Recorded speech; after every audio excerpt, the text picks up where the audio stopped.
things I don't like about the LUMIX S5 camera. Hello, my name is Paul. I'm a little German YouTuber and I'm a German filmmaker. I come from Berlin, Germany. I work with my camera. Most of the time I work with my LUMIX S5.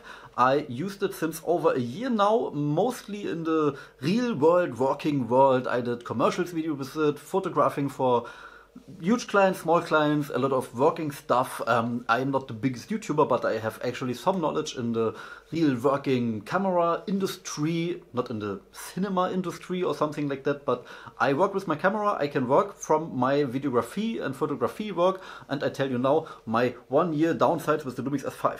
So, let's come to the first point, what I don't like about the LUMIX S5. Actually, it's an ultra amazing camera, and if you want to see my experience after 1 year, a recap of 1 year with the LUMIX S5, watch my previous video. I just told you what I have some knowledge about this camera, because I have it since now 13 months now. So, the first downside of this camera is the micro HDMI. I cannot tell you how I hate this micro HDMI. This micro HDMI, yes, there is a little small rig adapter. You can then tighten this small rig adapter here, and then you can full-size HDMI cable to your monitor, etc. Maybe you don't use a monitor or an external recorder and that doesn't matter for you, but the micro HDMI was actually so annoying for me because it's little, it's flimsy, it can break, and when you work with your camera you treat it sometimes like a hammer and you want to really work with this camera and touch it everything, and you don't want to break any, you don't want to be afraid to break anything of size reasons, because when you put in a full size HDMI, I don't know why. That annoys me a lot. The second thing I don't like about this camera is the recording limit in 4K 10-bit. You can only record 4K 10-bit or to 29 minutes and 59 seconds on this camera. After 30 minutes the record stops. I think you then have to press again this button. I know a lot of people will never use more than 30 minutes runtime in 10-bit 4K. This camera can run in 30, that can indefinitely run. It will never overheat, even in heating conditions. This camera will probably never overheat, I can tell you that. It works like maybe like these workhorses, I don't know. It works, but it cannot record longer than 30 minutes on 4K 10-bit. It can record in 8-bit more than half an hour. That's actually cool, but when you have an interview, a long interview, and they want from you, I want 10-bit, 1 hour interview with these both cams, blah blah blah, you have then to stop the recording and continue then recording. In some scenarios is that impossible. I had to shoot a speech on the stage and some Iran freedom demonstration here in Berlin, and I had to shoot the whole speech on the whole stage for maybe over an hour in the rain. It was ultra cold and rainy, and I delivered them 8-bit because I couldn't shoot 10-bit all the time.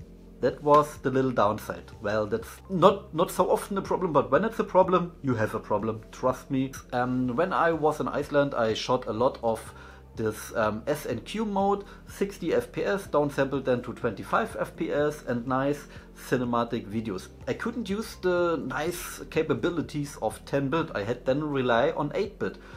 I can work with 8-bit. 8-bit is enough for me because I know how to expose.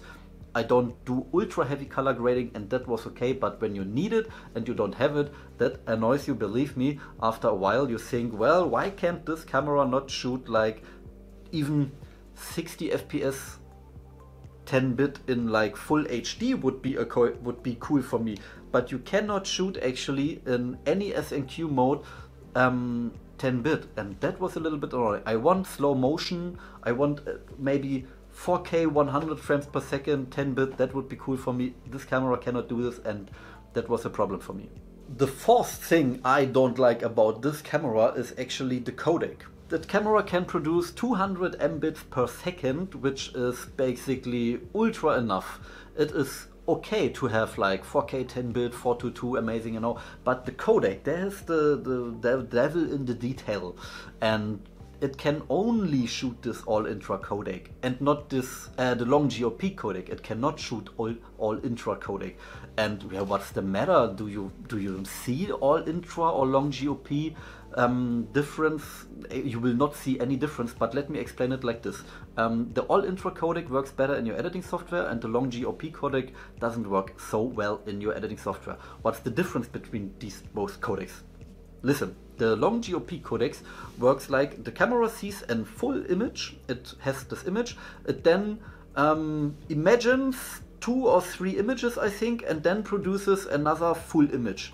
It captures an image, no image, and then an image. And the fourth image is basically a real image. These images between are like then magically appearing in the camera. The camera makes by itself a transition from this to this to this frame, and then yes, you have like every fourth image is a real image, and between this is like some camera magic where it thinks how the picture could look.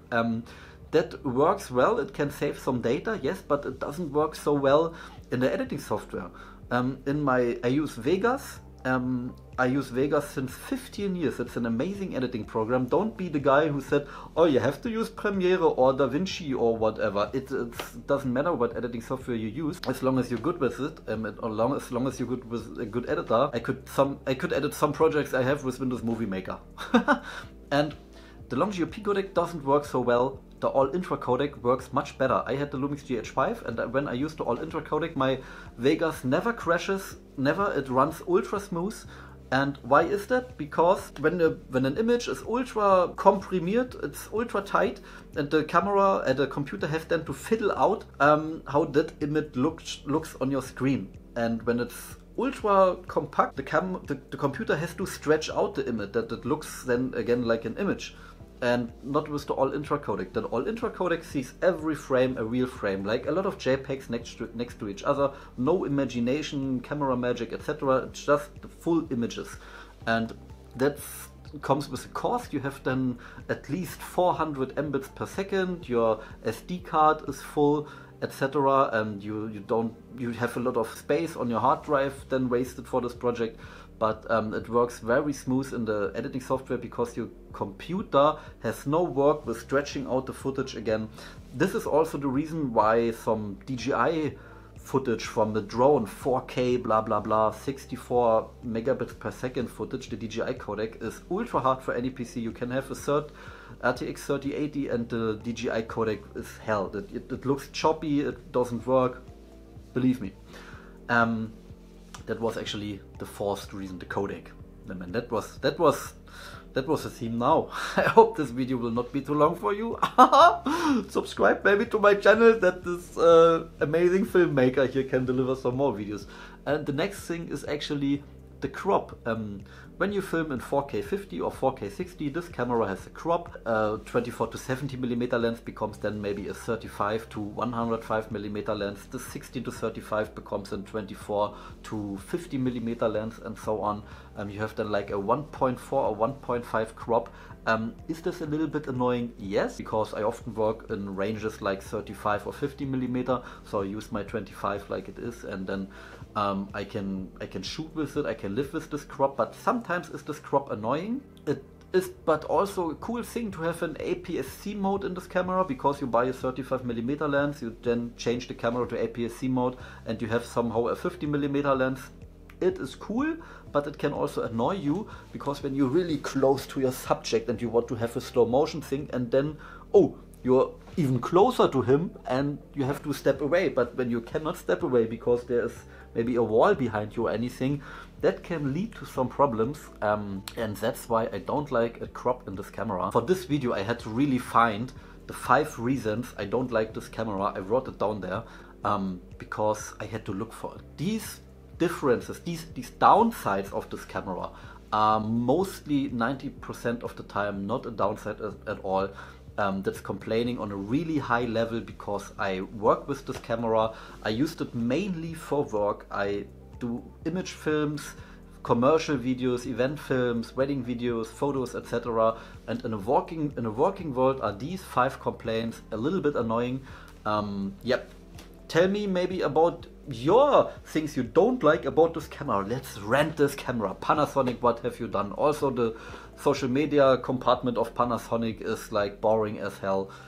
Yes, they gave Chris Howe a LUMIX S5. Well, congratulations on this.